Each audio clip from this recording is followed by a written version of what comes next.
السلام علیکم ویورز، میرا نام عطاء الرحمن اور آپ دیکھ رہے ہیں عطاء بخاری یوٹیوب چینل۔ قرآن کریم کی مسلسل ایکسپوزیشن کے سلسلہ میں آج ہم سورہ المائدہ کی آیت نمبر 96 کی ایکسپوزیشن کریں گے۔ اس آیت میں شکار کی حلت اور حرمت سے متعلق احکام دیے جا رہے ہیں کہ کون سا شکار کہاں، کب، کس جگہ کا جائز ہے اور کون سا کس جگہ پہ ناجائز ہے۔ تو شروع کرتے ہیں۔ الفاظ ہیں اُحِلَّ لَکُم، تمہارے لیے حلال کیا گیا ہے۔ کیا چیز؟ کہہ رہا ہے کہ صید البحر و طعامہ، دریا یا سمندر کا شکار اور اس کا کھانا۔ سمندر ہو یا دریا ہو، یعنی پانی میں جو جانور ہیں، تو ان کا شکار اور اس شکار کا کھانا حلال کیا گیا ہے۔ اور اگلے الفاظ ہیں اسی سلسلہ میں، متاعً لکم وللسیارۃ، اور جو تمہارے اور مسافروں کے فائدے کے لیے ہے، وہ چیز تمہارے لیے حلال کی گئی ہے۔ اب یہ تو حلال سے متعلق حکم آ گیا، اب آگے حرمت سے متعلق حکم دیا جا رہا ہے۔ الفاظ ہیں وَحُرِّمَ عَلَيْكُمْ، اور تم پر حرام کیا گیا ہے۔ کیا چیز؟ کیا یہ رہا ہے کہ صید البری، خشکی کا شکار، یہ بر خشکی کو بولتے ہیں، خشکی پر جو شکار ہے وہ تمہارے لیے حلال کیا گیا ہے۔ پیچھے جو پانی میں ہے، دریا یا سمندر میں جو شکار ہے اس سے متعلق حکم آیا، اب خشکی میں جو شکار ہے اس سے متعلق حکم دے رہا ہے کہ تم پر حرام کیا گیا ہے خشکی کا شکار۔ کس شکل میں حرام ہے اور کس وقت، کس جگہ، آگے اس کی تفصیل بتا رہا ہے۔ کیا یہ رہا ہے ما دمتم حرماً، جب تک تم حرم کی حدود میں ہو۔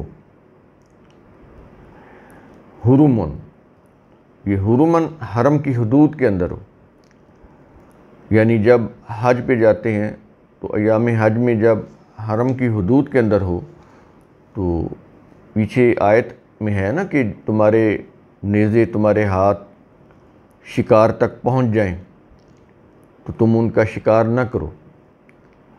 تو یہ یہاں پر بھی وہی بات ہو رہی ہے کہ جب تک تم حرم کی حدود میں ہو اس دوران شکار پر پابندی ہے، شکار نہیں کرنا، کیونکہ یہ جو حرم ہے یہ امن پانے کی جگہ ہے۔ تو یہاں پر کسی جانور کو، کسی انسان کو مارا نہیں جا سکتا کیونکہ یہ امن کی جگہ ہے۔ یہ کچھ کہنے کے بعد آگے الفاظ ہیں، کیا یہ رہا ہے کہ وَاتَّقُوا اللَّهَ، اور اللہ کے قوانین کی پابندی کرو اور ان کی خلاف ورزی سے ڈرو۔ یہ تقوی ہے نا۔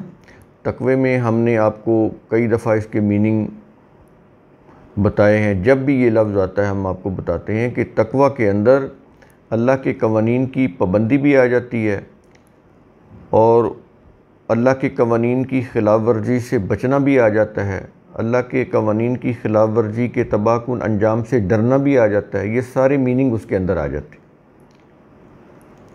تو اللہ کے قوانین کی پابندی کرو، ان کی خلاف ورزی کے تباہ کن انجام سے ڈرو۔ کون اللہ؟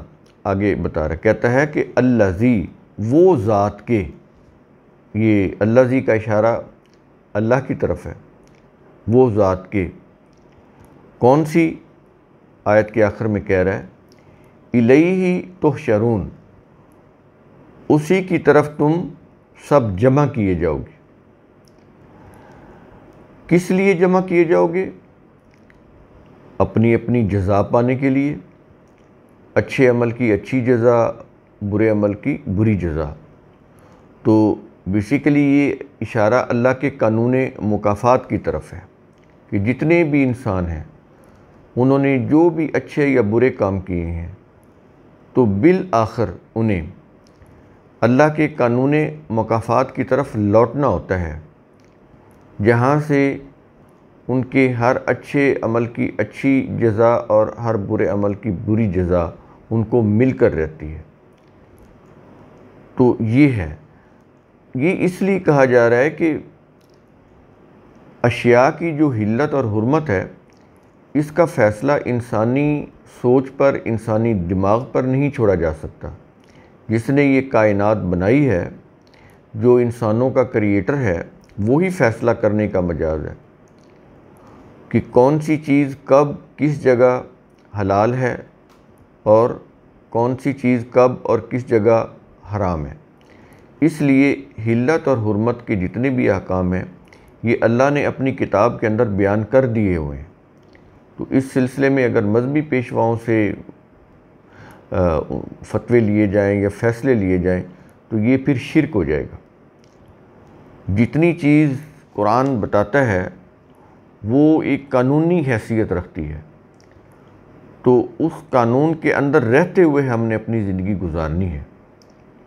بظاہر ہمیں اس کے نہ کرنے سے کتنا بھی نقصان نظر آ رہا ہو، لیکن چونکہ ہر مصلحت کو ہر انسان نہیں سمجھ سکتا، اس کی عقل جو ہے، اس کی جو عقل و فکر ہے وہ اس لیول کی نہیں ہے کہ وہ اللہ کا مقابلہ کر سکے، کہ جس حد تک خدا اپنی مخلوق کے متعلق سوچ سکتا ہے کوئی انسان پوری انسانیت کے متعلق سوچ سکے اور قوانین دے سکے، یہ ناممکن ہے۔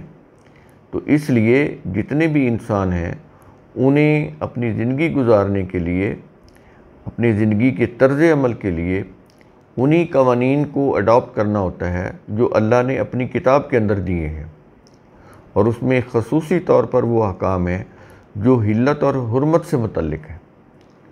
تو بڑے اہم ہیں یہ، اور ان کی خلاف ورزی کے جو نتائج ہیں پورے معاشرے میں اس کے تباہ کن اثرات مرتب ہوتے ہیں۔ اس لیے ان کو کبھی بھی لائٹ نہیں لینا چاہیے۔ جو بھی احکام ہیں ان کو بغور سنا جائے اور ان کے مطابق عمل کیا جائے۔ تو قرآن کریم کا اصول ثم تفکروا، اس کی روح سے آپ خود بھی سوچا کریں، سمجھا کریں، غور و فکر کیا کریں۔ شکریہ۔